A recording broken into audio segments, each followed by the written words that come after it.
All right. So the other important thing about them is Hammurabi's code, which was their code of laws and one of the earliest sets of rules that were written down. Let's keep going. Come on. Now, of course, it doesn't want me to go forward. All right. Ancient Egypt. Most of us are familiar with Egypt, or at least we recognize the picture in my background. We know that Egypt has the pyramids. That is not all we need to know for Egypt, unfortunately. The biggest important thing for Egypt is going to be your Nile River. The Nile River contributed a lot of important factors for Egypt. It's going to give them their fertile soil. It's also going to give them transportation because they can go up and down the river, which allows them to trade. The next important thing is along with the river on one side, they have mountains on the other side. So this is going to provide a natural barrier from their enemies and help keep them safer. Some of the lesser facts that we need to know about them is that they did help us in our mathematics. They did have a written language, and that they built canals for travel. And yes, I know I'm going through this kind of fast. So if you have questions while we're going through it, you know you're more than welcome to interrupt me or send it in the chat. I try to keep an eye on the chat. That way I can answer any questions as they come up. One of the ways that Egypt might show up in our questions, oh, I guess no, we'll get into that second. So let's go ahead and review our strategy for as we're answering questions. So as we get into each of our questions, first thing we're going to do, of course, is read our question. Then we need to start highlighting our key information. This is going to be our grade level, any keywords, what our question is actually asking. After that, we can start reading our answer choices. We're going to, just like we've been practicing, we're going to evaluate each answer choice before we decide which one we want to choose. There's a lot of the choices we can eliminate because they're bad choices. They contain our bad words, always, never, homework, copying from the dictionary, any of those words that we've seen that TEA does not like. Second thing we're going to eliminate is any choices that are not age appropriate. That's why we highlight our grade level so we can make sure, does this answer fit this age of child? The third thing we're going to look at is, does this even answer the question? Because as we looked at last week, some of the answer choices look amazing on their own, but when we compare them to our question, they don't quite fit into that puzzle piece. So let's look at today's first question. So that way y'all can get talking and we can see if everybody's awake. Which statement is not true regarding ancient Greek democracy? So what is the first thing I need to highlight, guys?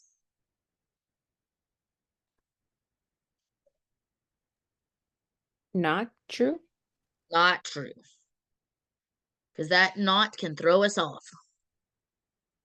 All right. Any other keywords we need today?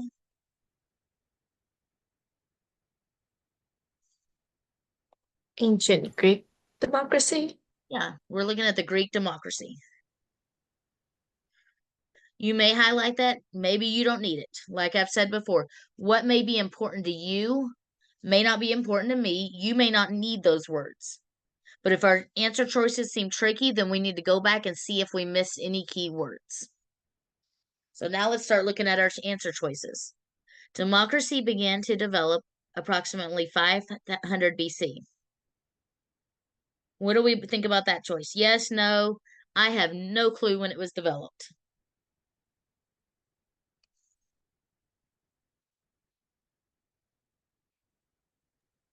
No clue. Hey, that's okay. Because sometimes that's the truth, right? Sometimes we have no clue. Even if we study everything in our books, we still don't have a clue when all of the details they want us to know. So let's keep going and see if one of the other choices is better.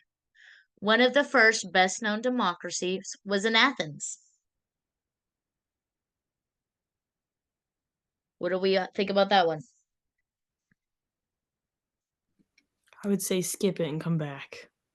All right. Hey, that's okay. We're allowed to do that, right? All right. It was a direct democracy, not using any representatives.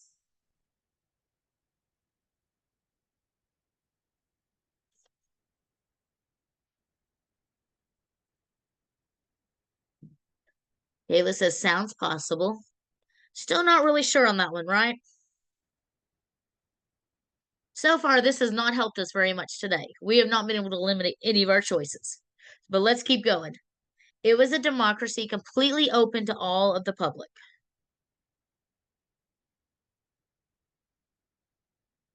What do we think about that choice?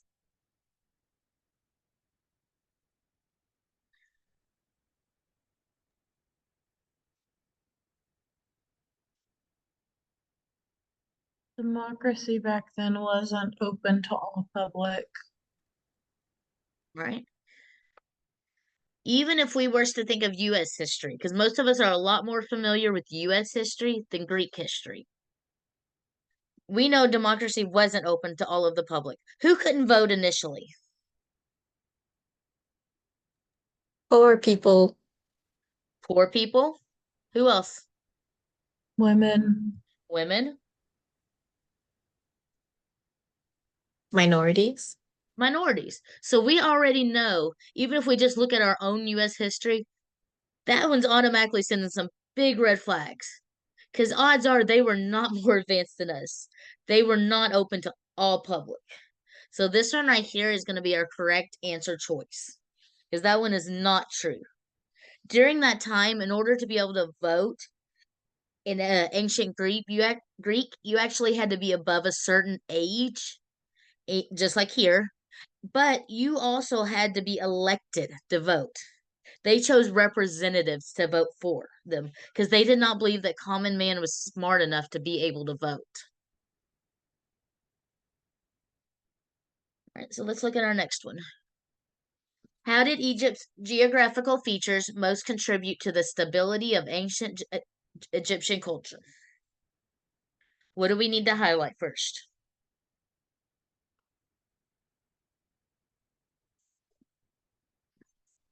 Geographical features. All right, so we want to make sure we get one that has geographical features. stability The stability of what? of ancient Egyptian culture. Yeah, so we want to, which one's the ones that help their culture? All right, and let's look at our choices and see what we got going on. Let me switch to pen. All right, let's look at our first choice. The Nile River regularly and predictably flooded, irrigating crops. What do we think about that choice? That helped with profit, not culture. Okay, anyone else have an opinion on this one? It's not contributing. I would say no. Okay. So I'm gonna go ahead and put it next. Let's keep going.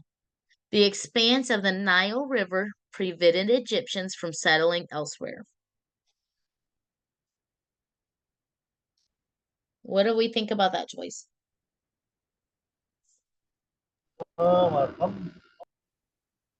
I don't feel like that's going to contribute stability.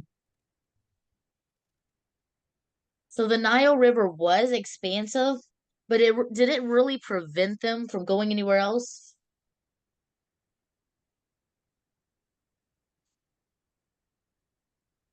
No. 'Cause No. I would say we know that it actually helped them be able to travel. So the Valley of the Kings divided Upper Egypt from Lower Egypt.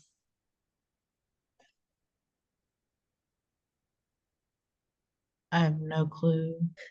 Hey, that's okay. Like I said, we're not gonna.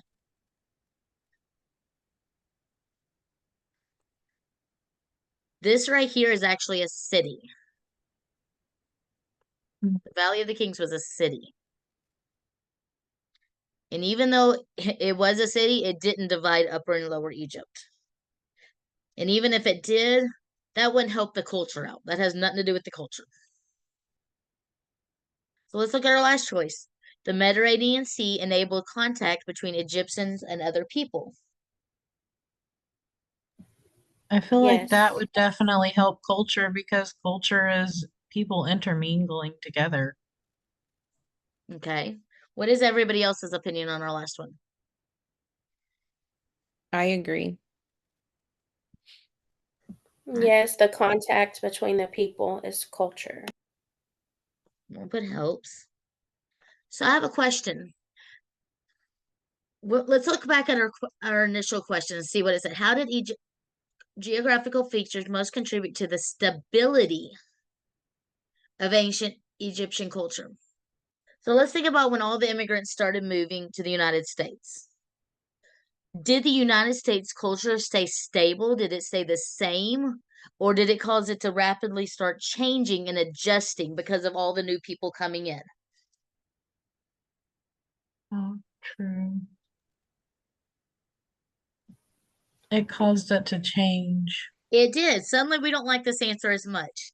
Because yes, it is true that there was a lot of interaction between the other cultures, but that actually caused their culture to be more dynamic and more diverse.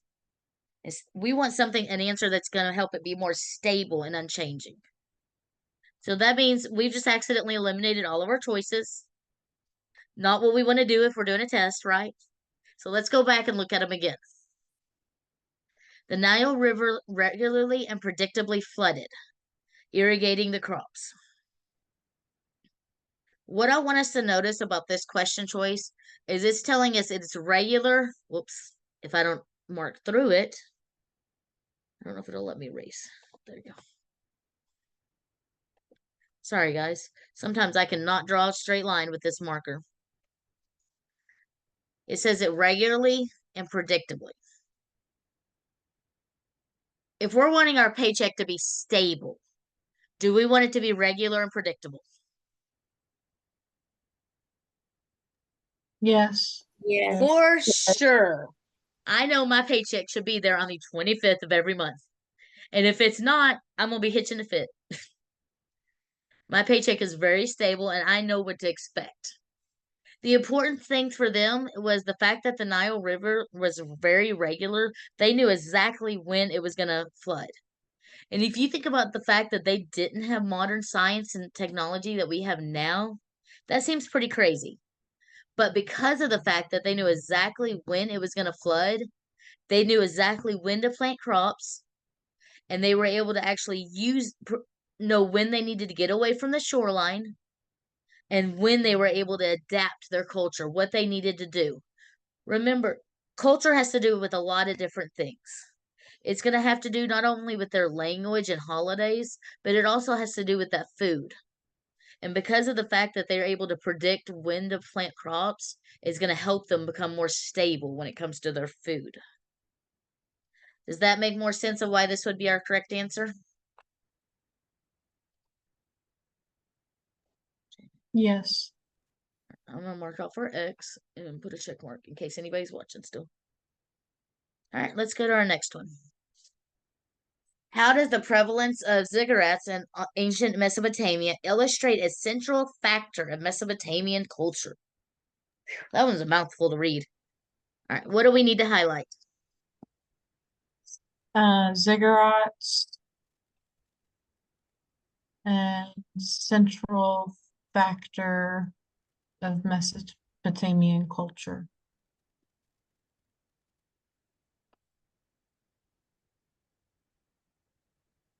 Weren't ziggurats kind of like temples, Uh-huh.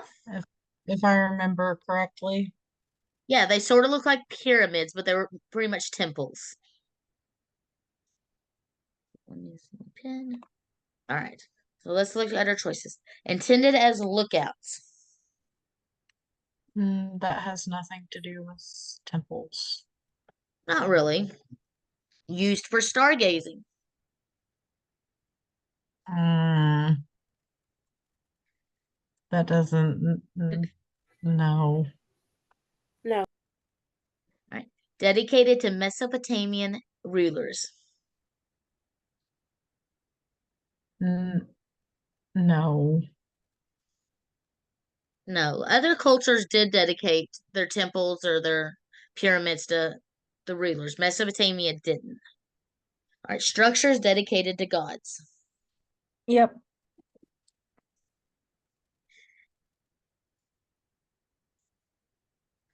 Yes. If you got caught up and you're like, hey, I remember this was a pyramid, so maybe they did use it for a lookout or stargazing, go back to our question. They are looking for the culture. Religion is a big part of culture. So that's going to be our big hint that, okay, let's see if one of them has to do with religion, their government, their food, their look for those key factors that we look for when we see the word culture and see if it can help you find the word. Because I know these words are crazy. I know most of us probably had never heard the word ziggurats before today. I know before I started studying, I hadn't seen it. All right, so let's look at some more questions. These are some more questions. Like I said, I pulled from the practice test. So these are some more questions that show you how that information we just talked about could show up on the test. So what geographical features were most conducive to the development of early civilizations? Wouldn't it be like water, bodies of water? Yeah, we want to look for water because at that time you think what's going to help them with survival the most. So you want to look for an answer that's going to help you with your survival. Rivers are going to help promote development by supplying water, soil, a fertile soil, food, building materials, and a way to travel to other locations. So an answer that tells you something about water is probably going to be your right choice here. All right. What is Egypt's why is Egypt one of the earliest known examples? Okay, sorry guys, this is worded really weird. I think I made a typo when I typed it up. What is one of the earliest known examples of laws established to regulate society and of the concept of presumption of innocence?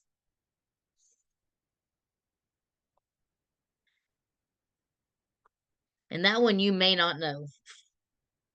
So that Is one, it the Hammurabi's Code? yes, it is Hammurabi's Code. If you see a question like that, just look at your answer choices, see if any of them look familiar, whether you can eliminate the choice or if you think it might be the right one. Because sometimes it's just a matter of, okay, which ones can I eliminate because I know they're not correct? And then guessing with your remaining choices. All right. Which of the following describes an impact of the development of writing amongst early societies? So why was writing important? It basically tells the history of their culture, so passing down stories from generation to generation. Right? That's one positive effect of it. Can someone else share some other effects, positive or negative, that writing might have in a society?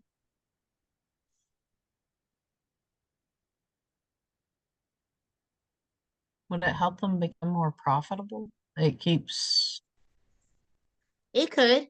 Writing can definitely help them when they're doing trade. If they're, especially if they're trying to find something in particular.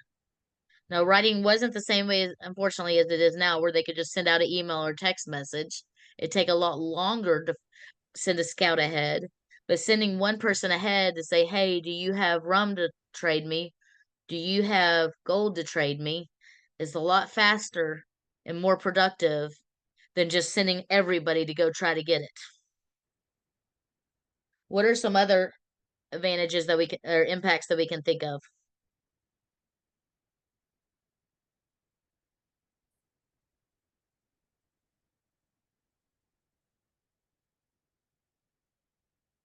How was storytelling before people started writing? it was by word of mouth. It was. So once society starts writing, it's going to eliminate that oral storytelling. All right. Another thing, the division of labor. Whenever early society started writing, not everybody could write. It actually made you higher class if you could write. Because the poor folks didn't have time to learn. They didn't get to go to school to start learning. So it's going to start making this division of labor a lot bigger. And you're going to be able to see that gap between labor more and more. All right. How did Egyptians adapt the environment to meet their society's needs?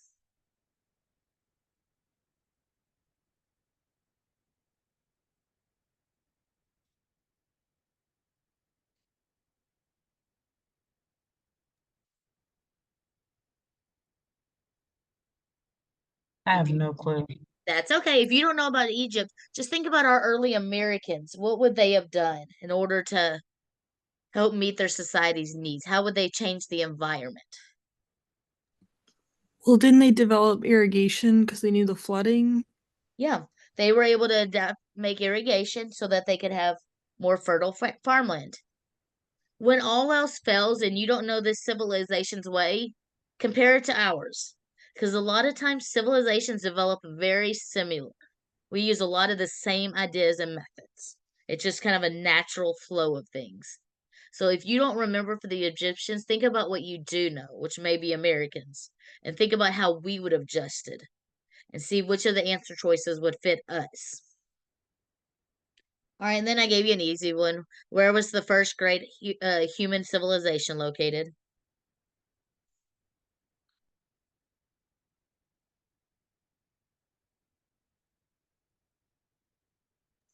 Mesopotamia? Yeah, that's an easy one. Like I said, Mesopotamia. But all of these are questions that I found on one of the practice tests. That's why I throw them out there, just so you can think about the answers and think about how the information might be presented. Because I know it can be presented in a lot of different ways. All right, so let's get to what we do know, some American history. And we are going to start very early. So some of our significant pre-Columbian cultures, pre-Columbian, all that means is before Christopher Columbus. So these are going to be the earliest cultures that are in the United States. Our first one is our Mesoamerican civilization, the Olmecs. They are known for their long calendar. They invented the writing system and had excellent stone carvings. The stuff that you see me putting right here in capital letters is keywords that I saw in some of the exams. I know if anyone's, I don't know how certified teacher does it, but I know on Tutoring 240, they gave you like 20 different civilizations and said memorize all of these. In reality, most of them do not show up on the test. That's why I tried to give you the ones that when I look through, these are the main ones that showed up. These keywords are the ones that are important. So we want to know that the Olmecs, yes, they were the first, but the important thing is they did the stone carvings. The Toltecs were known for their metalwork and pottery. This one right here, most of us have at least seen that word somewhere. We know that they had pyramids, just like the Mayans had their pyramids.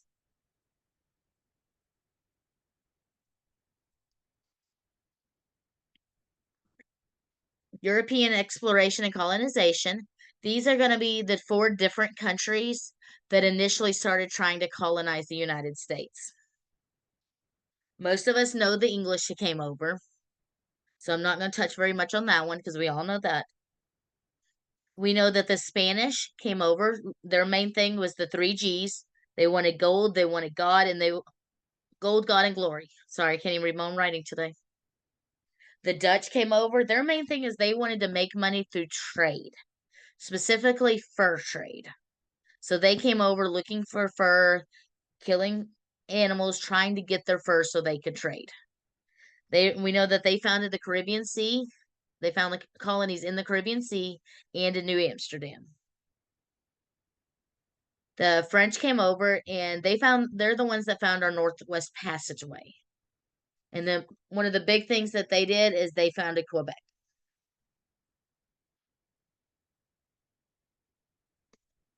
Come on. Sorry, it does not like me to click sometimes. All right. So we touched on the 4 main countries. So now let's look at some of the 4 people. These are our 4 main people that you need to know from early European exploration of Texas, more specifically. You may not want to be able to memorize them all. I would come up and just remember, okay, Pinada, however you need to know, he was the one that mapped the coast of Texas. Cabeza de Vaca was Cibola. He was looking for, he was the first to explore Texas.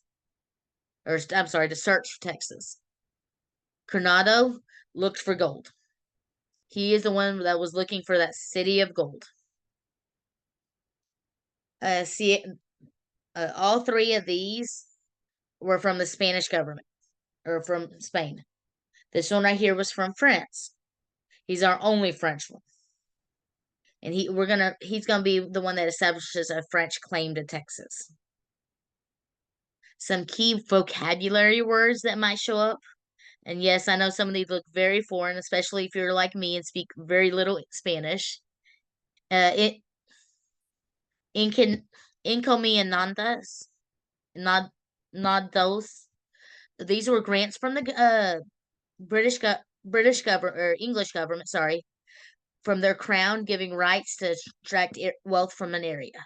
So what this means is they would say, okay, Kayla, I'm going to give you this piece of paper, and now you have permission to go and work this area, get all the money you can to bring back to us. You don't get to keep it, but you have permission to go get it however you need to. Alcaides, this is the head of each town, sort of like the mayor. The big deal about them, though, is unlike our mayors who can kind of control their area and really, they report to Texas, but they only report locally. The alcaldes, or however I'm sorry, my pronunciations are horrible. Alcaldes, if they wanted to make any kind of change at all in their town, they had to seek out their governments from the Spanish government first.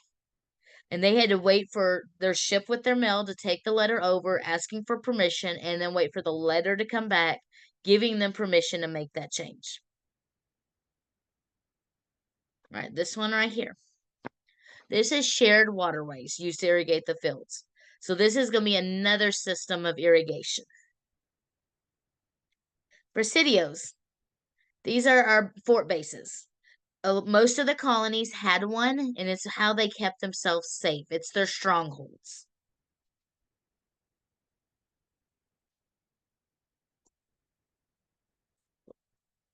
European trade. Most of us have heard of the triangular trade route at some point in our life.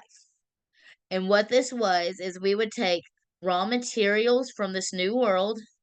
It would go over to this area of the world, Europe, Spain, Africa, all of this. They would give us our manufactured goods. And in exchange, we would pick up slaves here and they would come back to America. A lot of advantages and disadvantages to it.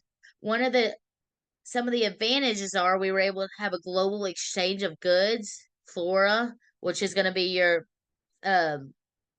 plants, fauna, which is animals, and cultural practices.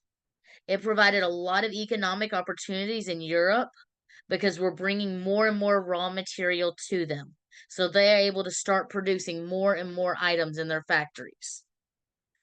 Unfortunately, one of the things we brought back to America is disease. Because we were a new culture and new people, we started introducing new germs to the Native Americans. Just a term to throw out there to you for the economy side of things is going to be mercantilism. This started out mainly in the 16th, 17th, and 18th century, and it was wealth is measured by a gold reserve. They, however much money you have, you should have that much gold put aside. The main concept behind this is the fact that countries should be exporting more than they are importing. If we looked at our base word right here, merchant, you are wanting to sell. The more you can sell, the more money you can make.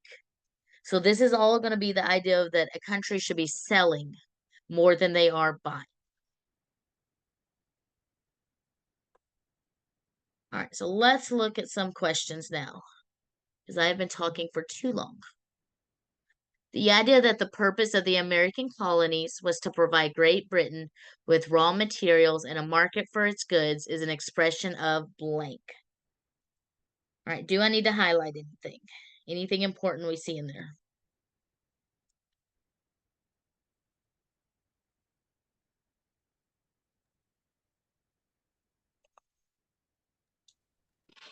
Provide. Okay.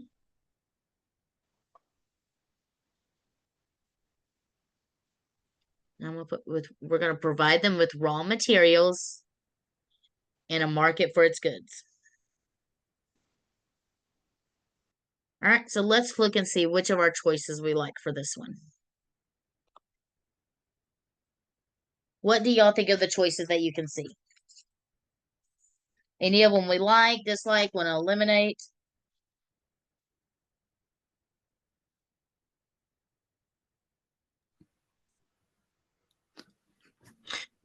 Most favored nation status doesn't really have anything to deal with it. And laissez-faire.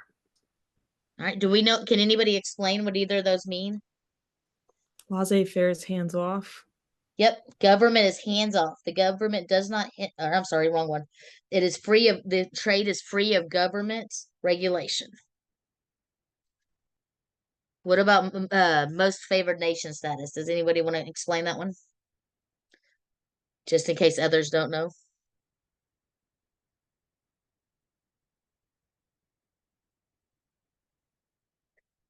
That one's going to be an equal advantages in international trade. So not really what we're going for on this question. All right, what else do we got going on?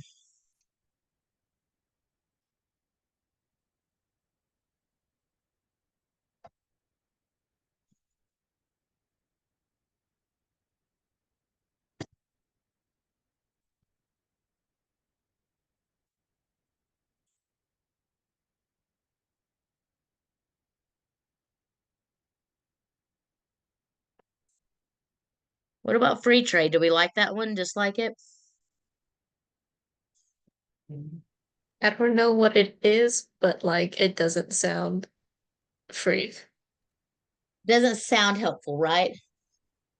So free trade means that they don't hinder their international trade.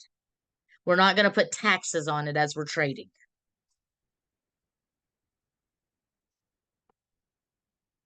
So that really doesn't have to do with this idea, right?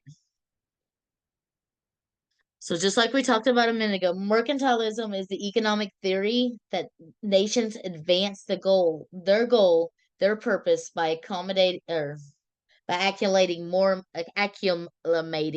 more money because of a balance of trade. So this is going to be our correct answer. We are looking at that idea that the whole purpose of the colonies was so Great Britain could get richer through the fact that the American colonies are giving them raw material. So now Great Britain can use that material that we're providing for pretty much for free and sell it off to make more money. So they're expanding their market because of our raw materials.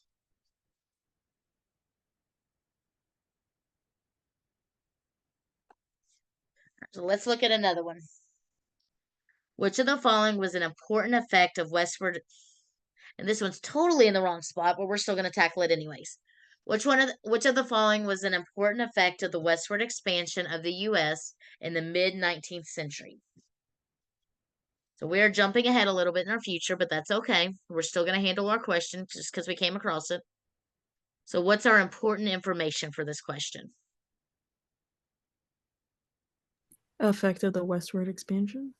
All right, so we're looking at the westward expansion. We're going to figure out which one of these sound reasonable. Which one of these is an effect of it? What choices do we like, dislike? What can y'all tell me?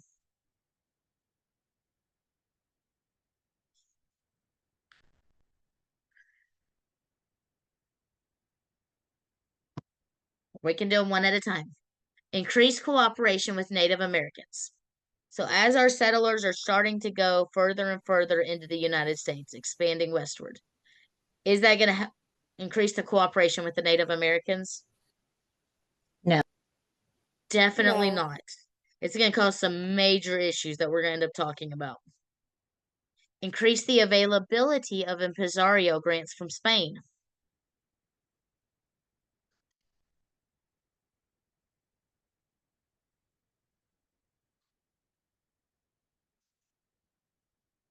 We recognize this word because we saw it a minute ago.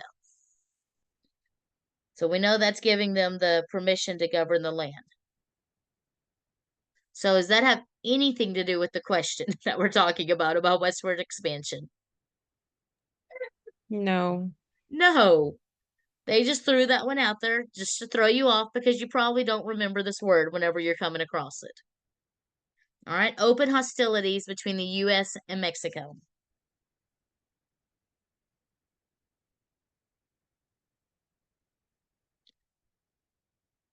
And like I said, I threw this question in the wrong spot. Apparently, I bumped it and must have moved my slide. So we want to think about the fact right now. Mexico, the Spanish government has started expanding from the southernmost areas of North America up towards the United States. At this time, they own all of Texas, most of Louisiana, going all the way northern, further and further. If we're starting to expand that direction, are they going to be happy with us? This is going to be a horrible drawing in advance.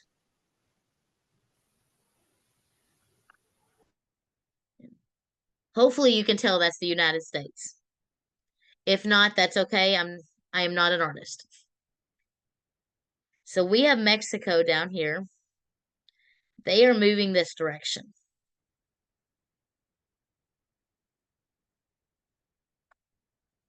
Initially, the United States only owned this area right here.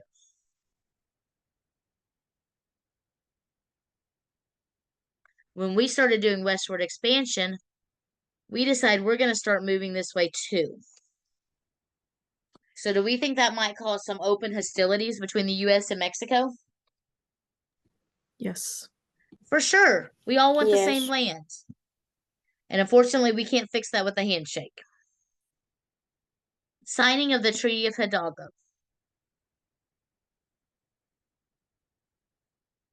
Anybody remember what this one is at all?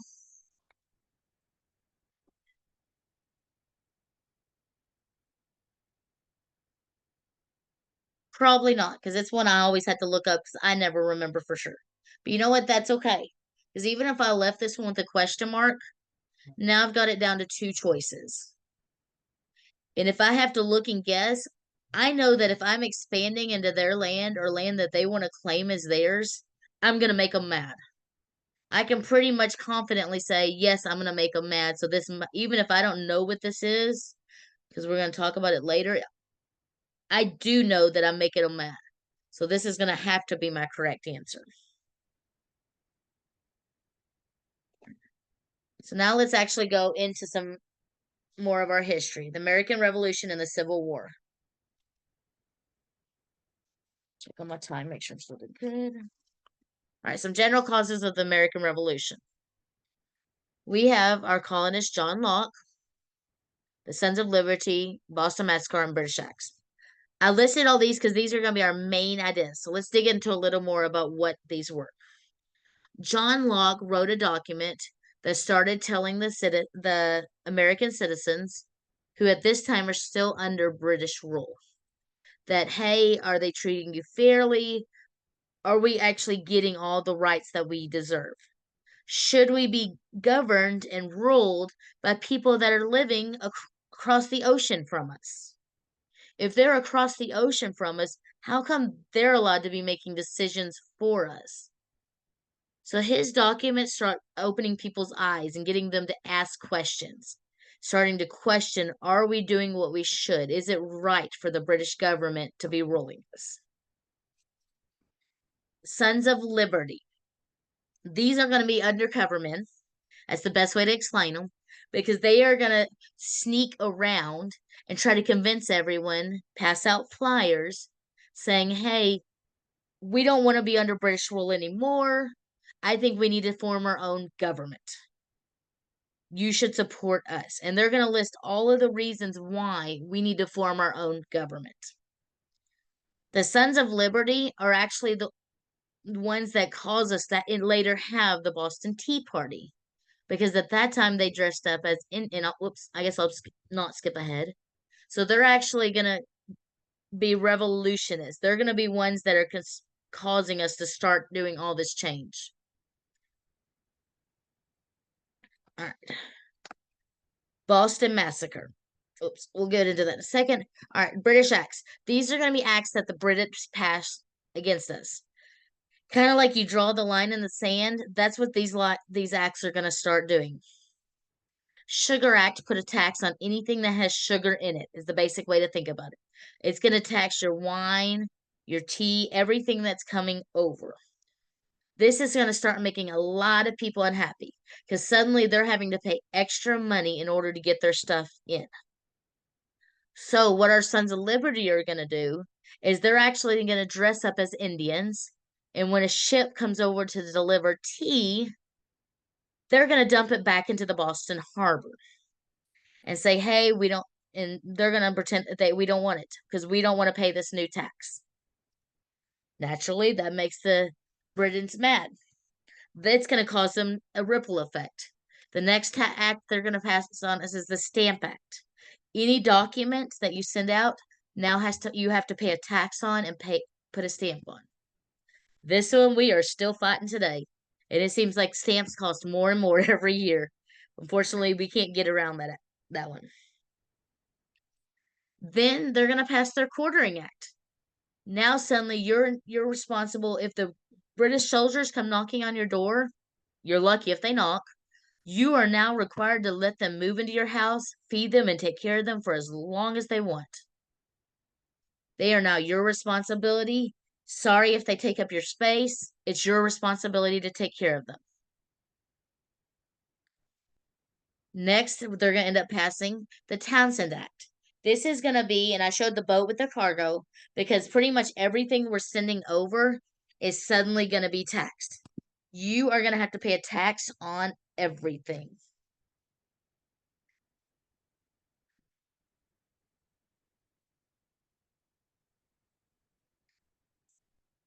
As you can probably guess by now, the citizens are getting very, very mad. We are getting very close to our red line. So the Intolerable Acts is actually going to be a series of 4 laws that are passed. And the whole reason they pass these is to punish the colony of Massachusetts Bay. At this point, the British government's gotten word of the Boston Tea Party, and for lack of better terms, they're PO'd. They say they've had enough, that it's time to punish us. So they are going to close the Boston Harbor. We can no longer use that for trade in or out. They are going to do the Massachusetts Government Act, which is going to replace the local government. We're no longer allowed to have our own governor, even for local laws. Now their soldiers are going to be in charge of our government, even on a local level, because they are going to have a military appointed to our government. They're going to pass the Administration of Justice Act. This allowed the British officials that have been charged with crimes, they don't get punished here in the United States. We don't have that right to punish them. They're going to have to go all the way back to Britain, and they can choose whether or not they want to be punished. So as you can see, these are suddenly going to make us very upset. Everything that's been going bad is going to get a lot worse because we're done. We're over it.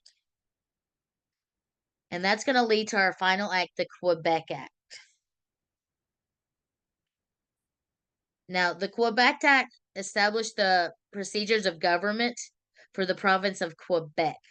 That means now that Britain is going to, the area that was previously controlled by France, they're going to start controlling it. The really important thing about this is that we no longer have any say over any of our governments. They are now wanting to take control over everything we do. This is going to cause the colonists to have a lot of fear. We are suddenly very worried because we've already been concerned about them trying to get more and more power over us. But now they're taking control over everything. They've increased their control over their religion, how land is being distributed, over our governments. They are taking control over more and more and more. And at this point, we are going to decide it's been enough. We are over it. So we are going to elect what we call our first Continental Congress. Their whole job, what they did is they voiced opposition. They said, hey, we're done. We can't do this anymore. We got to make a change. They have decided that Britain has violated their rights to self-govern. So that means that Britain has went against the rule that, yes, we can govern ourselves. The main leaders of this is going to be George Washington and John Adams. And the way they decide to fix things is by putting a boycott on British goods. Now, keep in mind that we are getting most of our products from Britain at this time. So naturally, we know that this boycott can't last forever. This isn't going to fix the problem. All it's going to do is put a short band-aid on it and make Britain madder. But we're trying to get their attention. We want them to have some kind of wake-up call that something has to change. They didn't get much accomplished other than this expressing their opinion and doing this boycott. So this is going to lead to the Second Continental Congress. The Second Continental Congress is the one that actually issued the Declaration of Independence.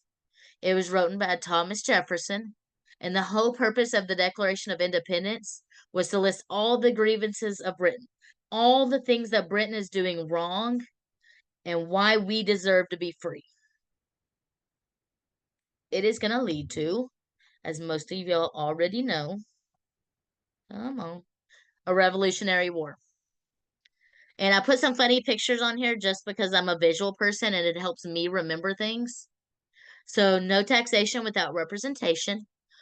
We felt one of our main factors of the war is we felt like we should not be taxed if we're not allowed to have any kind of say in it. We don't deserve to be forced to pay all these taxes if they're not going to give us an opinion to it. And we're not allowed to actually have any control over it. Guerrilla warfare. No, it was not guerrillas with guns. But this is going to be the first time we're going to actually use our environment to hide. And instead of lining up and just shooting at each other, we're actually going to start hiding and trying to blend in more to the environment. All right, so key battles. Your Battle of Lexington and Concord is going to be the start of the war. That's going to be our first battle. Bunker Hill is the first major battle, though. This is going to be the one that's going to have a big, more of an opinion. Battle of Saratoga. This is the turning point. The reason that this was the turning point is at this point it was just us against Britain. And we are a lot smaller. We don't have a lot of say. We don't have a lot of troops. Our advantage that we did have is that it was our land. We were fighting at the home. Britain at the time had other things going on, so it was a little harder for them, and it took more time for them to be able to fight us. After the Battle of Saratoga, the French decided to side with us and join in with us, so now it's become 2 against 1. Suddenly now we have another support. Whether it's them providing troops or more financial assistance, suddenly we have someone on our side. The French are also going to bring in with them the Native Americans to help support. Yorktown is going to be our last major battle. All right, Treaty of Paris. This is what ended our war. It does give the colonies independence, and it gives us from the Atlantic Ocean to the Mississippi River. Now, if you think about what the United States looks like right now, that only gives us about 1/3 of the United States.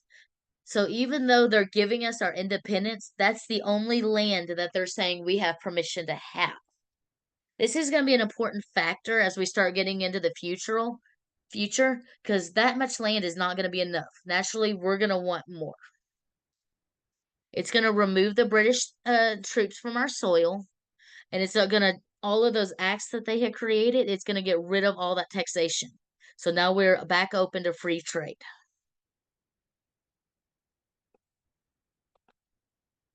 All right, Articles of Confederation. This is going to be the first thing we write after we've been free. So it's going to provide for establishment of government because naturally the British is no longer ruling us. We got to have some kind of government. And it's going to set up that foundation of what should we do. It's going to also give us rules for how different territories can become states and part of the United States. There were some problems with it, though. The way the Articles of Confederation is set up is it wanted for the states to be really strong, and it wanted for the federal government to be really weak. We just came out of a very strong federal government. We just came out of rule from the Britons, and a lot of people were really scared. We don't want another power that's just going to take over. So yes, we want to be free, but we don't want to just have another ruler coming to take over, just like Britain did. So it says we need to have that more local control, more state control, not a federal government. It's actually going to provide for no central leadership, so no president. Congress couldn't even pass laws. All changes must be unanimous. The important part of that is some of the states, I want to say Georgia was one of the major ones, wouldn't show up for the meetings. If they don't show up for the meetings, nothing can be changed. Even though everyone else might vote yes, if Georgia isn't there to vote and say, yes, I agree, then the change can't be made. This is going to make it extremely difficult for any kind of change to happen. Next issue with it is it didn't have a way to tax. We didn't want to tax people because we just got out of this taxation problem. But as we know, or unfortunately, if the government's not taxing people, they have no way to create income. So we suddenly have no way to create income coming in. It also had no way to regulate trade or no national court system. Obviously, the Articles of Confederation isn't going to last very long. It isn't going to provide a stable enough government to last. This is where we get our Constitution. So after this, we write the Constitution. The Constitution had two major sides, just kind of how we think of now. We have our Republicans and Democrats. The country was split between two different sides at this point too. You have your Federalists and Anti-Federalist. Your Federalists are going to want a strong federal. We're going to remember that because it has the word federal in it. Federal government. They want our strong. They know in order for our country to last, we're going to have a strong central government to support everyone. They're going to create Federalist papers. These are going to be papers that pretty much propaganda to convince people that, yes, we need to be stronger. Yes, we need this federal government to be stronger. Hamilton and Madison are going to be their two main leaders. So they are going to be very much in favor of the Constitution because of the fact that they want that strong federal government. Our Anti-Federalists were happy with the Articles of Confederation.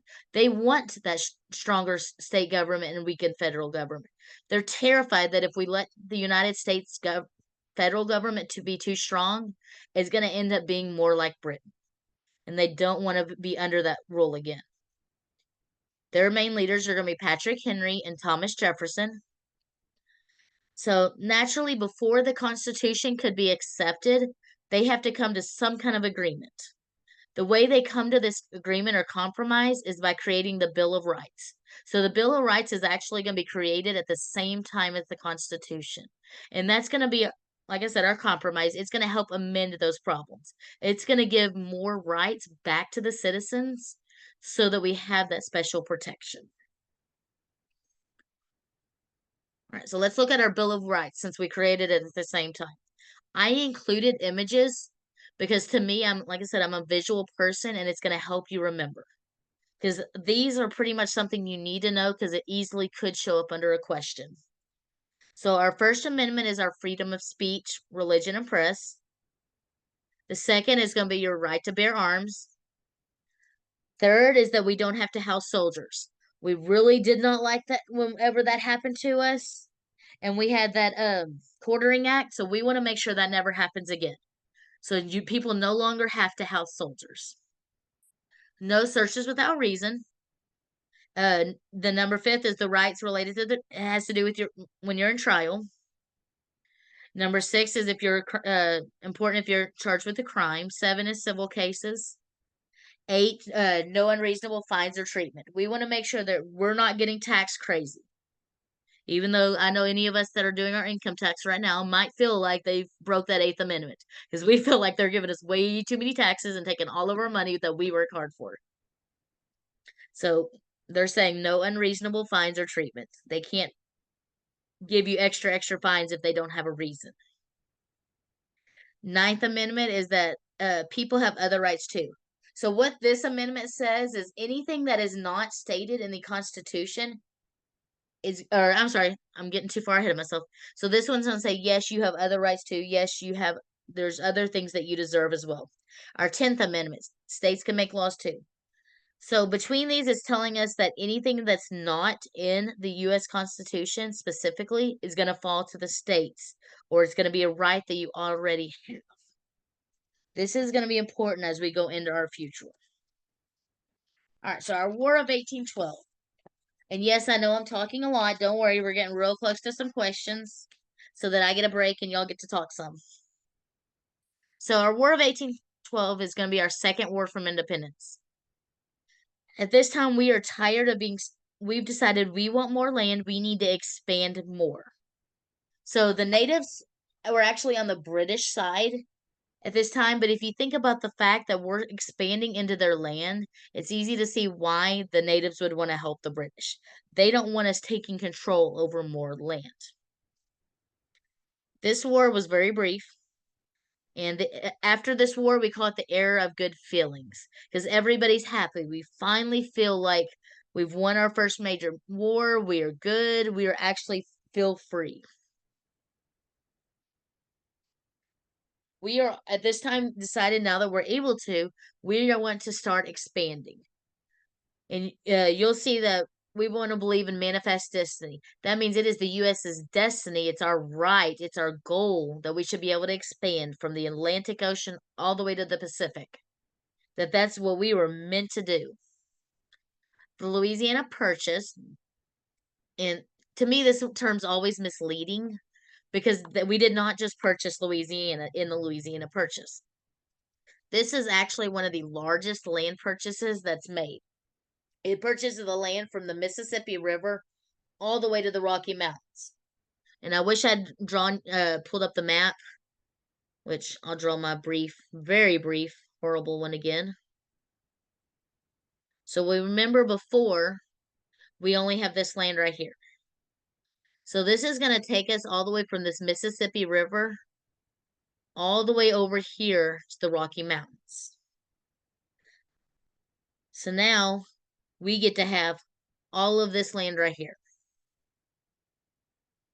So it's gonna more than double the amount of land that we have, which is gonna be great for our expansion. The Homestead Act is how we convince people to start moving westward. What it says is any person can have 160-acre lot if they're willing to farm it for 5 years. So you want to think about all these immigrants who've been poor, all these people who are struggling. I mean, even us today, if they were to say, you can have 160 acres, all you have to do is farm it for 5 years. Now this land is yours. This is going to cause a lot of people to start expanding westward because they want that opportunity to start over. It is finally an opportunity to have something of their own that's relatively easy to get. All they have to do is farm it for 5 years and they get to have it.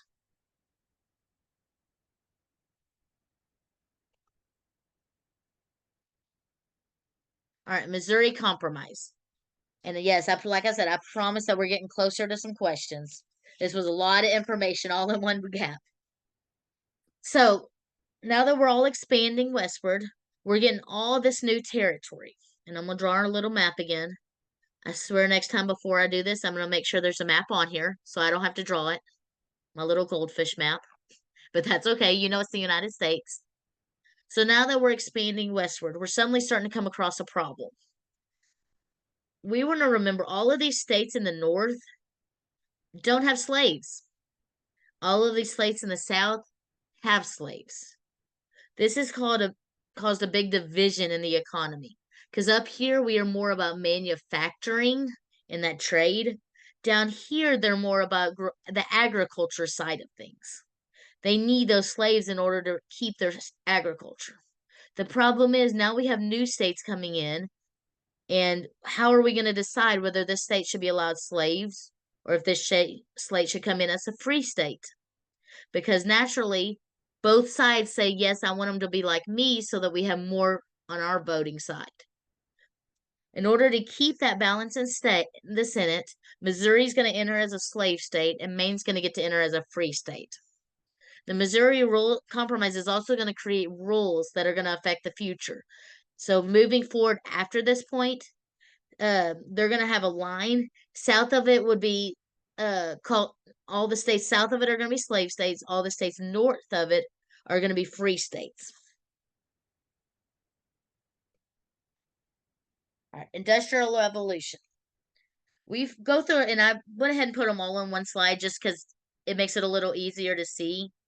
But we're going to go through 4 major industrial revolutions through time. The ones we're talking mainly about right now are going to be the mechanization.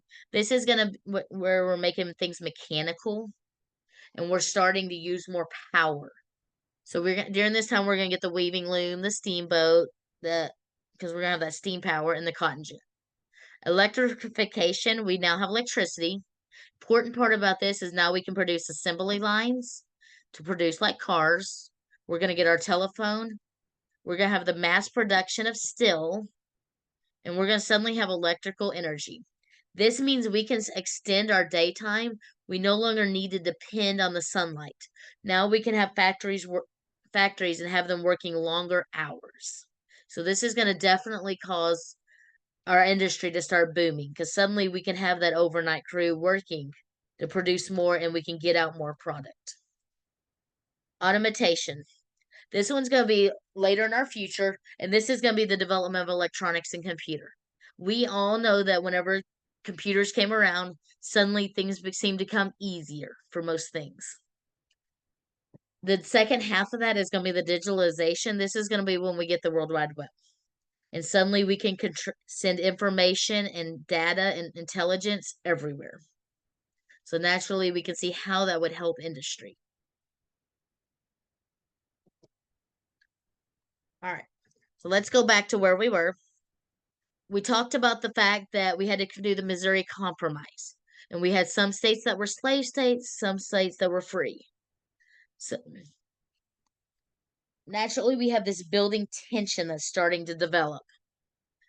The economies of the two are very different. We said our northern is more about manufacturing, while our southern's more about agriculture. Bleeding Kansas. What this was they call it Bleeding Kansas because of the fact that Kansas was one of those states that literally fought and killed each other about whether or not they should be free. The government could not decide on whether or not it should be free or slave. So they literally were fighting over the matter. Then we're going to create our Compromise of 1850, which is going to help us decide. During this time, we also have our Underground Railroad start developing. And this is where we have people from the north sneaking slaves up to the north, trying to help get them their freedom. We are going to have President Abe Lincoln, who's going to be very vocal. And the thing about Abe Lincoln is initially he wasn't against slavery. Much to most people's disbelief is he actually was not against slavery. His thing was he was against the expansion of slavery. He believed that slavery needed to stay in the South and that the North needed to stay free. But he also comments on the fact that, and I'm trying to remember his famous quote, a nation divided, something about a nation divided can't last. So he's going to start pointing out and giving us that precursor that if this nation stays divided and split north-south, something's going to have to happen. It's going to cause us to crumble. And of course, we know our other major issue is going to be slavery. We're going to have to come to a deciding factor. Should it exist or should it not exist? Your 2 main sides that most of us already know are going to be your North and South, your Yankees and Rebels. And I did a couple of our key facts underneath it in case you want to save them. So both of them have their generals who led them. Our North wants to insist on slavery staying out of the states. They don't want it coming up north. And our South is going to insist on keeping their slavery. All right. The North was first attacked at Fort Sumter. What happened at Fort Sumter? Fort Sumter was actually in a southern state. The problem, I want to say it was in Virginia, if I'm remembering my history correctly. Feel free to correct me if I'm wrong. But Fort Sumter was still located in Virginia, which was a southern state. We had troops there. It was considered the fort itself, though, was northern. This fort was surrounded by southern states. We tried to send them food. Naturally, we're still having to provide for them, so we try to take them food from the north. The southern states see these people trying to come in, and they decide to attack. they're gonna start attacking our people that are bringing them food. This is gonna cause, and if you ever look at the pictures, it's kind of crazy. It's the whole fort is on a little island, and it's gonna completely be covered in smoke because of all the cannons. And nobody's really going to be able to see what's going on other than the fact that we wanted to bring in the North wanted to bring in the food to them and the South wouldn't allow it. So they decided to attack. Lincoln's going to give his famous Gettysburg Address. All right. Now let's look at our South. The South believed they should keep slavery. They also were very important that states deserved rights. The states need more rights. So even though we have this Constitution, we came to our Bill of Rights, they still believe that they need to deserve more rights. They are going to lose their Battle of Gettysburg and end up General Lee's going to surrender on April 9th, 1865. All right. After our Civil War, naturally, we're going to start rebuilding. So our Reconstruction is going to be called is also termed as the Gilded Age occasionally. But this is going to be when we start trying to put everything back together. Because you think of it's going to lead to our Freedmen's Bureau, Black Codes, Radical Republican Acts, and sharecropping. It's also going to lead to our 13th, 14th, and 15th Amendments. 13th Amendment's going to free your slaves. And the way my daughter always taught me is the way to remember this was free. I'm trying to write with the mouse, guys, so excuse my horrible writing. Free men vote.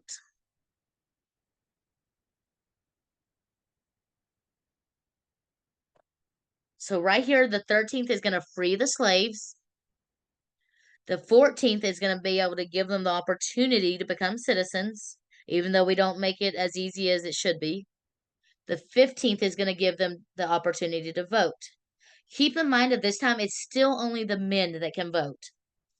So even though we're freeing them, it's still only the males that can vote. Women still do not have the opportunity, white or African American.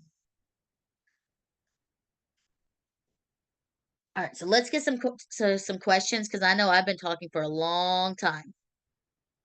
So which of the following best describes the impact of the intolerable acts? What can we highlight? What is important on this? Intolerable acts. All right, so we are looking at our intolerable acts. All right, so let's look at our choices and see what we got going on. And I know that was the beginning of my spill a long time ago, but that's okay. All right, they restricted the movement of American colonists and led to calls for independence. Do we like, dislike? Don't quite remember.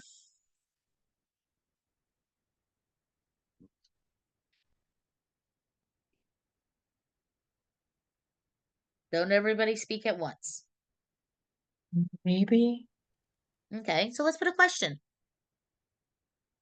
And guys, it's okay if you don't know them for sure. That's why we're doing this together, so we can all get better and we can all improve.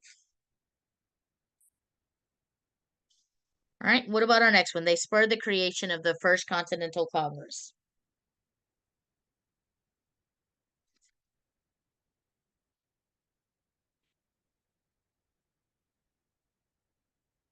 That's a possibility too. Okay.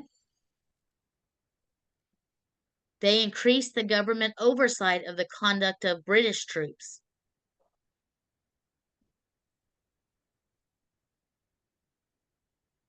I don't think so. I mean, So we want to think, did any of the acts, any of the rules they passed, no, make they them start didn't. looking more closely to make sure the British troops are behaving? No, they didn't. They gave British, like the British more favors than Mm-hmm. anything. They got away with a lot of things that they probably shouldn't have. They turned colonial sympathies towards British troops and against the Continental Congress.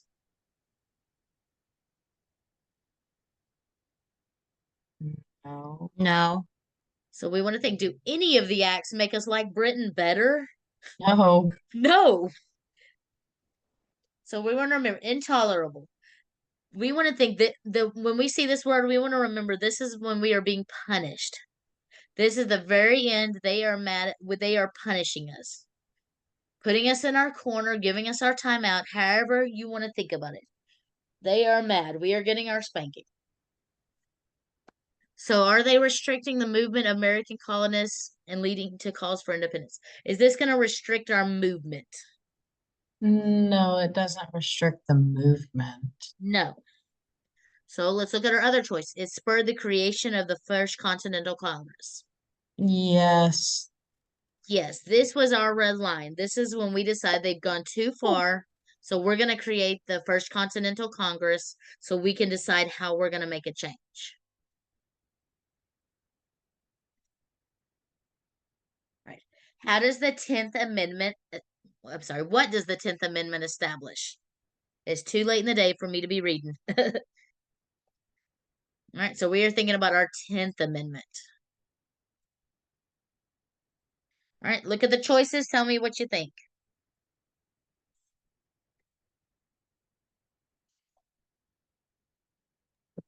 I think choice 1 sounds pretty good. All right, we like choice 1. All right, anyone else have an opinion? Or do you know which other one these do?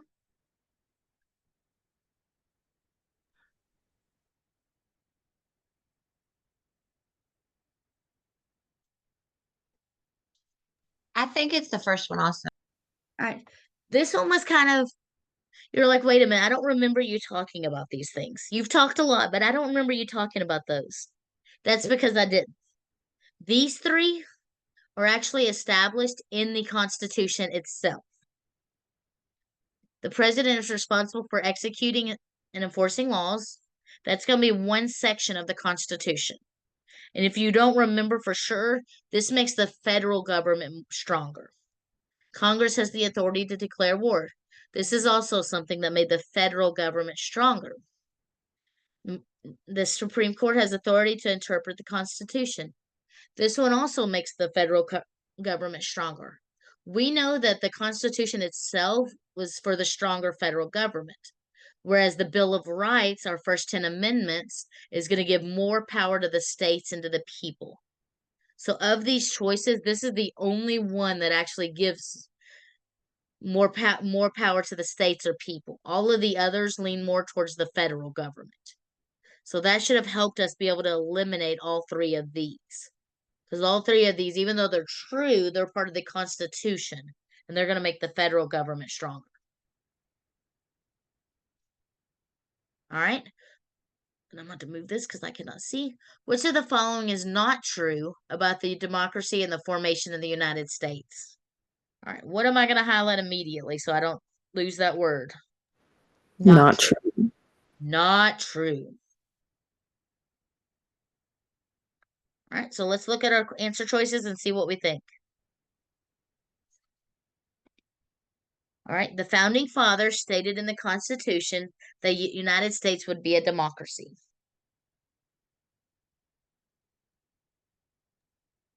We aren't a democracy. We're a republic. Okay. That is true. We are, it's called a Republican democracy. Okay. So I'm going to put a check mark because we know that fact is true. So it's not going to solve our not true. All right. And besides that, does the Constitution specifically say that it's going to make a democracy? No.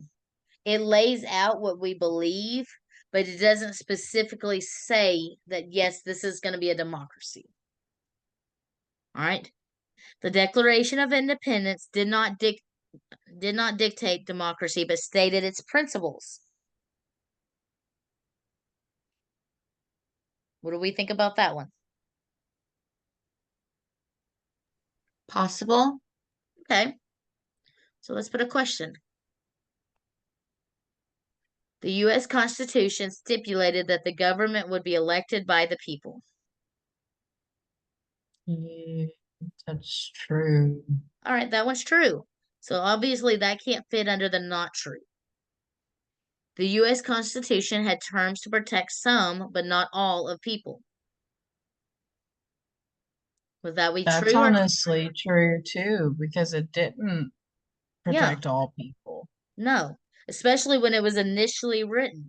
It didn't protect slaves, and really it didn't give it many rights or protect women very well. Everything was meant directed at men. All right. So we know all three of these are true. So let's look back at this one and decide if it's true or not true. And I think it's because it's worded weird. The Declaration of Independence did not dictate a democracy, but stated its principles. And I think I have that one written just really weird. I probably skipped a word or added an extra word. Because yes, the founding fathers wanted the U.S. to be founded on principles of liberty and equality. They never specifically stated they wanted us to be a democracy. The Declaration of Independence, like the Constitution, didn't stipulate that it had to be a democracy. All it did is state the principles. All right, so yes, we're going to choose this one. All right, let's look at our next one. Which of the following best describes why the Bill of Rights was added to the Constitution? All right, we know that Bill of Rights, that first 10 amendments, was added. So let's see if we can decide why it was added. To establish protections and clear procedures for citizens in relation to the legal system. We like it, dislike it, not sure. It sounds good, It sounds really good, but I doesn't it? don't think they were clear. Okay, so let's put a question mark. To fix portions of the Constitution that were too restrictive. Mm, I don't think so. Okay. To appease anti-federalists who were concerned about a strong central government. The Anti-Federalists were concerned with strong central government, but I don't know if it was to appease them. Okay. So this means to make them happy. So we're doing this to make our anti-federalists, those that were scared of the strong central government, happy. We like it, dislike it. What does everyone think? Maybe. Possible? I think it sounds good. All right, I have some saying yes, maybe, possible. So I'm gonna put another question mark. To pacify Federalists who felt the original Constitution was too vague. No. No. Why? You say no, Helen. Why? Because the Constitution was kind of like written for the Federalists, and Yeah. then it like dictated the strong, federal government, because that's what the Federalists wanted. And so the Bill of Rights was for, I think, the anti-Federalists. Yeah, our Federalists love our Constitution. They did not need to be appeased or pacified. They were happy with the way the Constitution was written. So we're going to definitely mark an X on that one. We know that one's not true. We want to remember that Bill of Rights was our compromise. It was the compromise between the Federalists and Anti-Federalists. It's the only way the Anti-Federalists were willing to sign the document. So yes, it is to appease or to make happy this anti-federalist because we're giving some rights back to the states and we're really specifying that yes, the states still have rights too. The people still have rights too. So yes, it does provide procedures for the legal system. We know that two of the let's see, fifth and sixth amendments are going to be about the legal system, but not all 10 of them. Our main thing here is that it is doing that compromise between the Federalist and Anti-Federalist. All right. After the Civil War, urban populations increased. This growth was likely due to, all right, so why did our urban populations, our cities, increase? Was it because of a reliance on agriculture? Do we like that one, dislike? No, Dislike? because that would bring people to not urban cultures. Yeah, that would one's do kind the of saying the opposite, opposite. isn't it? The Industrial Revolution. That Yes. sounds good. All right. I have some saying yes. We kind of like that one. That's what we're seeing in the chat. All right, Claudia is saying yes. All right, prohibition. Prohibition was in the 1920s. I don't think that's it. So yes, that one's way in the future. What is prohibition? Prohibition is so I've been watching this with my husband lately. We've been learning about it all. But it's basically it's illegal, like they're making alcohol illegal, and it was basically because women were tired of their husbands going out and drinking. Yep. But is that going to cause people to move to cities? No, it's That has not. nothing to do with what's going on in the world. They just threw it out there because maybe you don't remember that term. It's one of those kind of funny answers if you remember what that is about. All right, slavery Has persists. nothing to do with- I'm sorry, what was that? I'm sorry, I was just laughing at it. That's just it. Once you look at these questions and all the choices, sometimes the choices can be kind of funny because they're just thrown in there randomly just to see if you're paying any attention. All right, slavery persisting in some areas. No, I don't think that would have anything to do with urban populations increasing. All right. So we've gotten it down. So yes, the only one that makes any sense on this question, it's almost like they give you a freebie, is going to be the Industrial Revolution. The growth of industry was concentrated in, if we remember, all of our manufacturing factories, most of that is in the north, in those urban areas, because those cities are going to build more around that, because those people need a place to live. All right. And it's going to draw laborers into the cities, because, and now we're going to have increased efficiency and quality in the industry. All right, so let's keep going. Oh, I think I skipped one. Did I? Nope. All right, we looked at this one before, so I'm not going to really touch on it long. Everybody, I believe, was here for, because I think they made everybody be here for whenever we did this one together. So during the report on the Industrial Revolution, Mary uses a poster to illustrate cause and effect relationships in the War of 1812.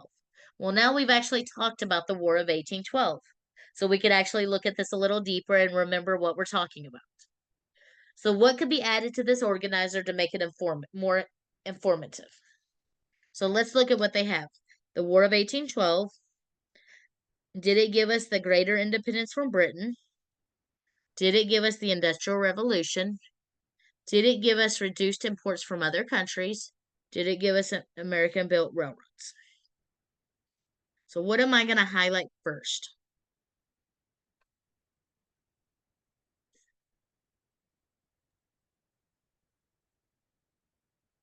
Cause and effect relationships of 1812. Okay, so we're looking at the cause and effect relationships of the war.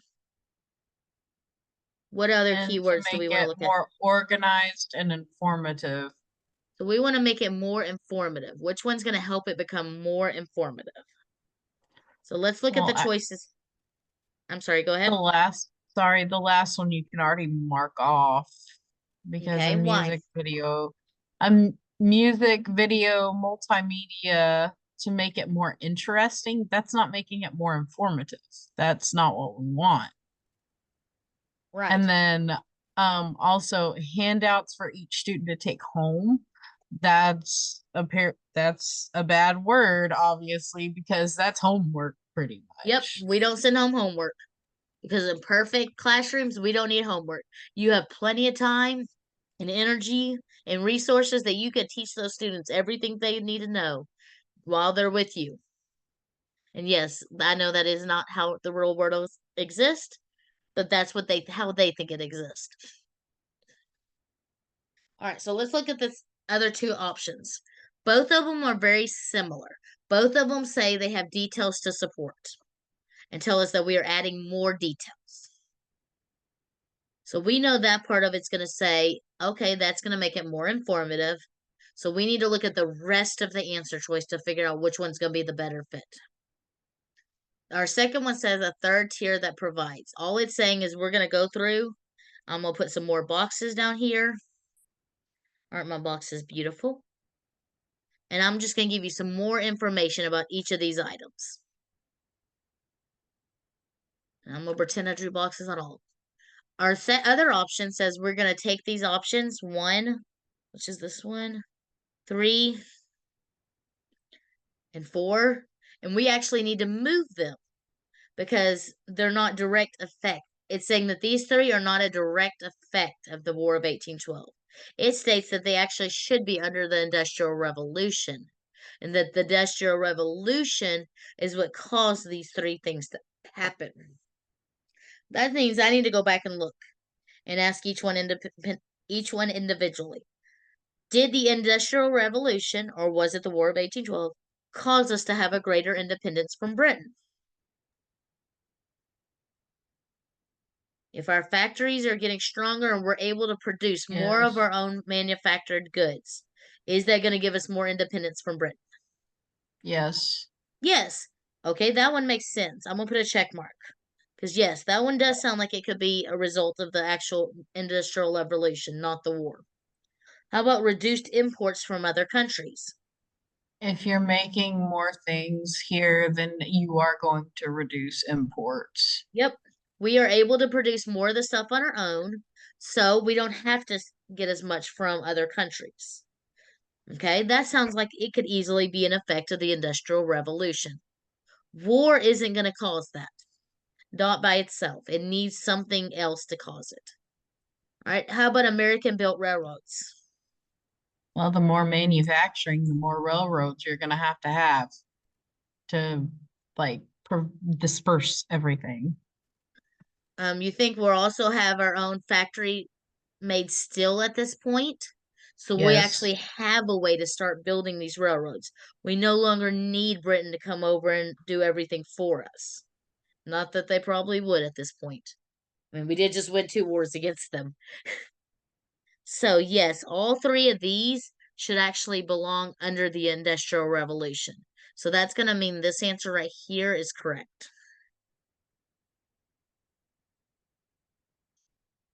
All right, how are we doing on time? All right, it looks like we're 30 still doing. minutes. All right, I just keep checking. I don't want to keep y'all longer than I'm supposed to. I know everybody has families and their own stuff to do. So anytime if you need to leave early, you're not going to hurt my feelings. Just do what you need to do to take care of your stuff. All right, post-Civil War history. All right, I listed all these together because we have a lot of different court cases that we go through. And you'll see as you're doing your studying that there's a lot of different court cases that show up. These are the ones that when I went through the different tests that actually showed up in one form on the test. So let's talk through these and see what they're about. Marbury versus Madison. This test, I can't even talk now. This case right here is going to establish judicial review.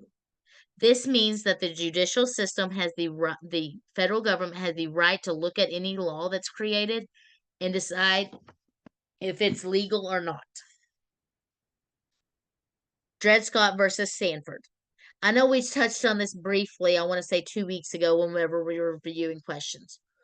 Dred Scott was a slave in the South before slavery was outlawed. He escaped to the North and was brought to court because they said, even though you're in the North, you're still not free. You were property when your family moved, so you're now still property. You're still a slave. At this time, it's also going to be the first, that's going to be our first, like, immigration law court case. And at the time, it's going to rule in the favor of Sanford. It's going to rule that, yes, Dred Scott was still a slave. He is still a property. Rochester versus Georgia is going to say the states can impose regulations or laws on any Native American lands. That one is going to get overturned later by another court case. Gibbons versus Ogden. This is going to determine supremacy, that the federal government has more power than the state government. That if you have a law that the state creates, it cannot overrule a law that the federal government already has. That a federal government or a federal court is more supreme and has the final say over the state. McCulloch versus Maryland. This one was actually kind of a funny story if you look back into it. What had happened is Maryland had some taxes they were supposed to pay, they didn't want to come up with the money and actually pay their taxes.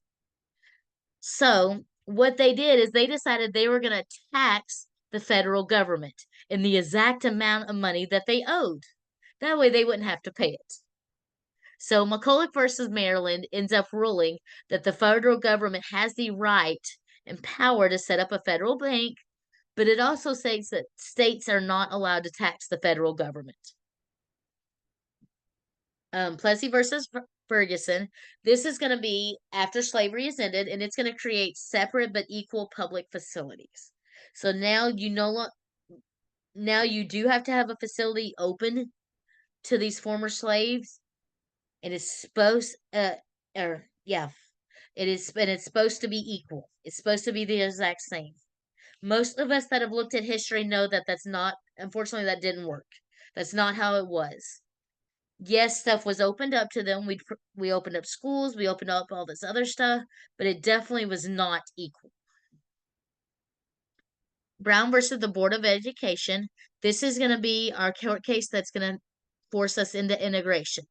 We now are no longer allowed to have that separate but public that Plessy versus Ferguson said was true. So this one's going to overturn that and say now you have to integrate your schools. Roe versus Wade. Most of us have heard of that one before. This one's going to say abortions are legal. Givens versus Wainwright is another important one. And this one's going to state that it's going to be where your public defenders come from and your jailhouse lawyers. But this is going to say that everyone has a right to a lawyer. Even if you can't afford one, you will be provided one by the courts. So this is going to establish that right. All right, so let's get into some questions now. Which of the following is true regarding cotton production in the wake, so after the Civil War? Cotton production declined due to the loss of availability of slave labor. Oh, I'm sorry. I got way too fast. What do we need to highlight before we get into our choices? What's true? All right, so we want to know which one's true. We're not looking for the opposite this time. What else? Cotton production All right. after the Civil War. All right, so cotton production after the war. All right. So let's look at the choices. Tell me what y'all think, which ones we like, dislike. What do we got going on?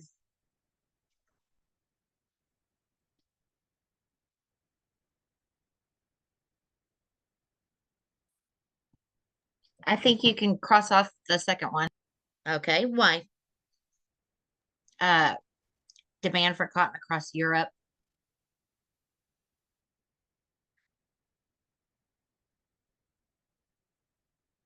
Yeah, that demand in Europe is not going to change.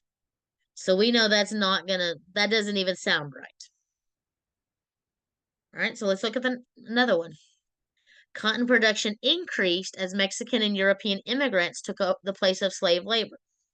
Do we like, dislike, not sure? I don't think so. Okay, so I have one person voting no. What does everybody else think? I don't know. I think feel no. like it could be a possibility. Because, I mean, just because we had a civil war doesn't mean that there's going to be immigrants stopping on coming in. Okay. I'm gonna say this one's increased, this one's increased. This one was decreased, this one's decreased. Just so we have that mental recognition. I'm just going to say no on the third one because I've never heard of Mexican and European immigrants taking place of slave labor for cotton. All right, so I'm gonna put a question in at X because we're leaning strong towards that X, that no. So let's see what our other choices say. Cotton production increased as an increase in the number of sharecroppers made harvesting more efficient. What do we think of this one? I don't know what sharecroppers are. That's okay.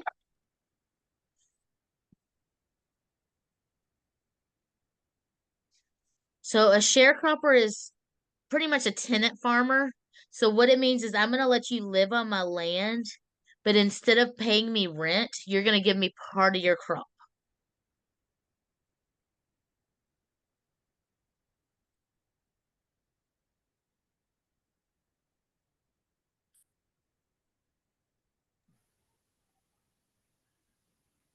I think that one maybe, I don't know, but I think so. All right, so I'm going to put our question, but I'm going to put a check mark because we're leaning toward, we kind of like that one. That sounds like it could make sense, right?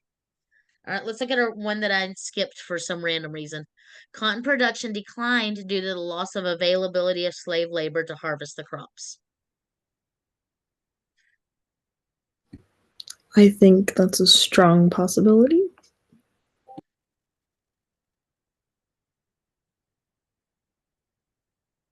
All right, so let's think about it. We know that we no longer have slaves in the South. We have all these crops that we're used to having harvested by the slave labor. Suddenly we need a new workforce. All right. We know that even though we don't have our current workforce, we still need cotton. They still need this to exist. So we're still going to have cotton coming around. See, people still want it. So where are we going to get this workforce from? We're not going to use Mexican and European immigrants. Most of our immigrants are actually going to go work into factories because we can hire them on super cheap. We can pay you barely anything and make you work. So this is most of our immigrants are actually going to head to the urban areas to work in the factories. So that's going to rule out that choice. All right, cotton production declined. Cotton production is actually not going to decline. Much to our surprise, even though we don't have slave labor, we found a new form that's more efficient. Sorry, I lost my word I was going to say. We found a new labor force that's more efficient. We can give people a little bit of land and rent it out to them, and suddenly they feel like they have something. They feel like they have a piece of something. So we're gonna make them give us back some of that crop. So it's actually gonna cause our production to increase because people are gonna feel like they're getting to work their own land. Suddenly I have a little bit of land. And they're gonna have to work harder because in order for them to get any cotton for themselves to sell, they have to give us a share. So that if they want more money, guess what? They have to work harder in order to get more money because they have to be willing to give you more. So this is going to actually cause our cotton production to increase. All right, so let's look at some other important amendments. And I'm going to let you read through these. I'm not going to go in depth about these because these are ones that may show up. They may not. So, for example, one of the questions I found said, what change occurred due to the passing of the 17th Amendment of the U.S. Constitution? Well, that's going to allow us to directly elect senators. Instead of the state legislator choosing the senators as they had before, now people have a say in choosing their senators. Another way, and it's funny because when I looked it up, it seemed like that's the only one that would show up. Which of the following best describes the impact of the 17th Amendment? It's going to establish that direct election. But all of these I would be vaguely familiar with. Now, some of these I don't ever remember exactly where it falls, but I'm like, okay, prohibition happened before women got the vote. Okay, after that, we got rid of prohibition. They're going to give you multiple choice, of course, because all of our questions are multiple choice. So if you know about where things happened, usually you can eliminate the other choices that don't fall at the correct time. But it's a good idea to have read through them and have a basic idea of what happens when.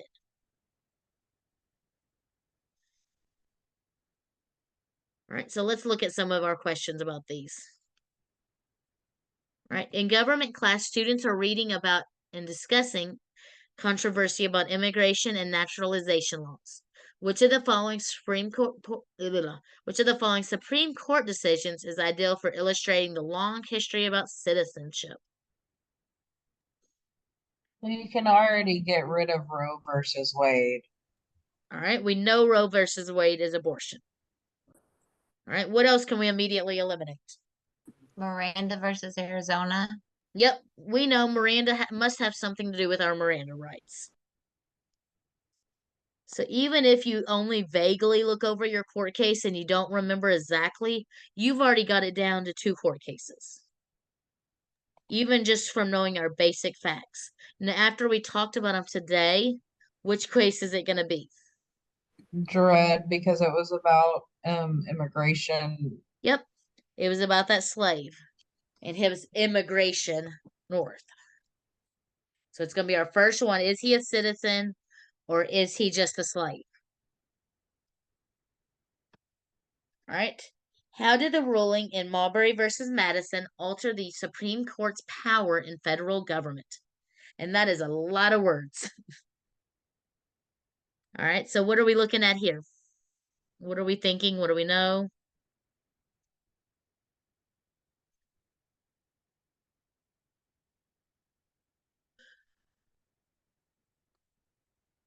Well, we know we want to look at which answer choice is going to change the Supreme Court's power for the federal government.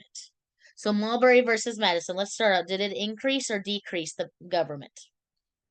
The federal government's power?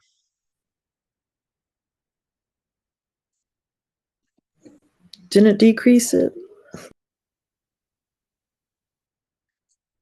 All right. What does everyone else think?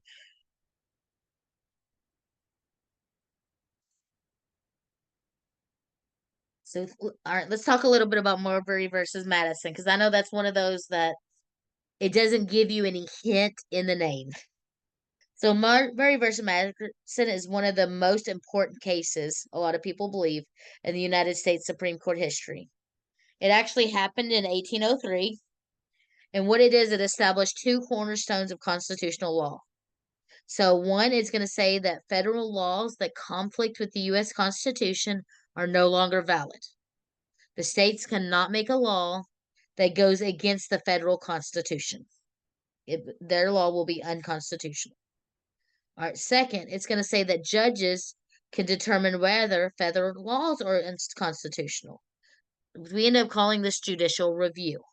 So, and you'll see, or we know that during the time U.S.'s history, that the Supreme Court has ruled some laws unconstitutional, and they have made amendments to the Constitution because they did not believe certain things were constitutional. So this is going to give the judges, though, that right to review the Constitution and decide if it's legal or not legal. Until this time, it had kind of been unclear on which branch of government had final say on whether something was constitutional law. Is it the president's decision? Is it Supreme Court's? Is it Congress's? They didn't know at this time who got to have that final say if something's constitutional. So there was even some questions on whether or not a federal law could be enforced if it violated the Constitution. So this is going to set it up and say, yes, the Supreme Court has that power. And it's going to resolve the question of judicial review. All right, so now that we've had that refresher, what can we eliminate immediately? Which one, does it lessen the We can power? eliminate the first and the last. Yeah. Whoops, I don't know why I switched to highlight. Let me switch back. So we know it's going to increase the power. So automatically we can eliminate these 2 because one says it lessened it, one said there was no change. We know that's not true. It's going to increase the power. So that gives us down to 2. It increased it. The decision in Marbury versus Madison gave the Supreme Court its now traditional right to overturn legislation, or it increased it because the decision in Marbury versus Madison strengthened the Supreme Court's constitutional right to overturn legislation. Those answers sound very, very similar, don't it? So break them apart. Tell me what you think.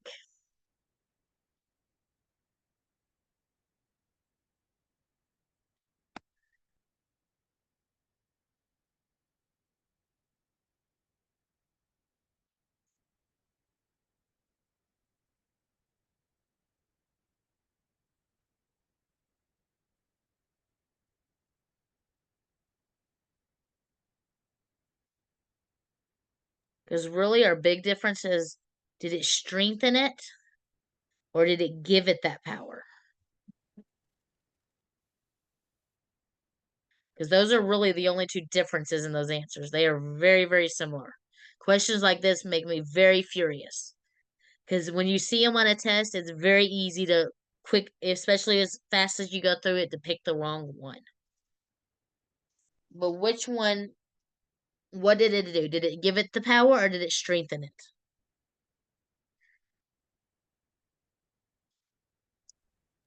I could be wrong, but I kind of like the third option because it also says uses constitutional right instead of traditional right. Okay. Well, this one said it's now traditional. Now we call it traditional. That's the only difference there.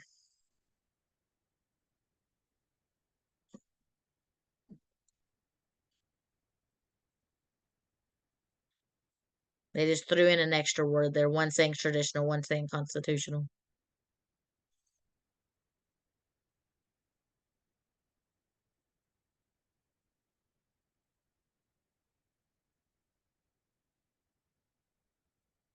But yes, you are correct.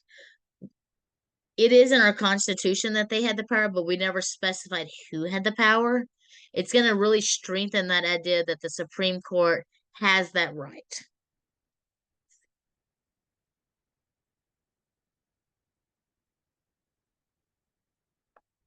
Right. Another way that one of the questions might be asked is, how did the ruling of Marbury versus Madison alter the Supreme Court's power in the federal government? So that's where you'd say, yes, it gives them judicial review.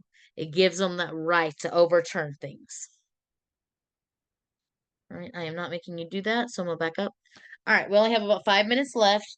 Did anybody have any other questions or anything else they wanted to say, add, subtract?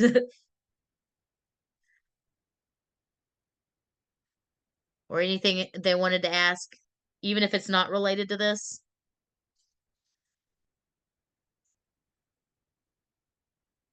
I know we covered a lot of information tonight. You said this was being recorded. Is it going to be available for us to go over again?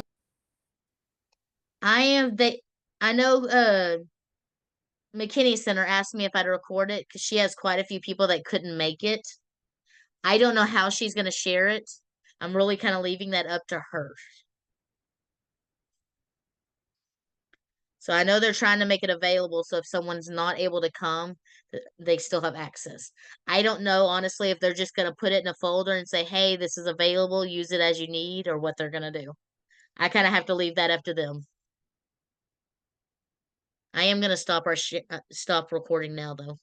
So that way y'all can ask your questions and not be recorded if you want. All right, so stop.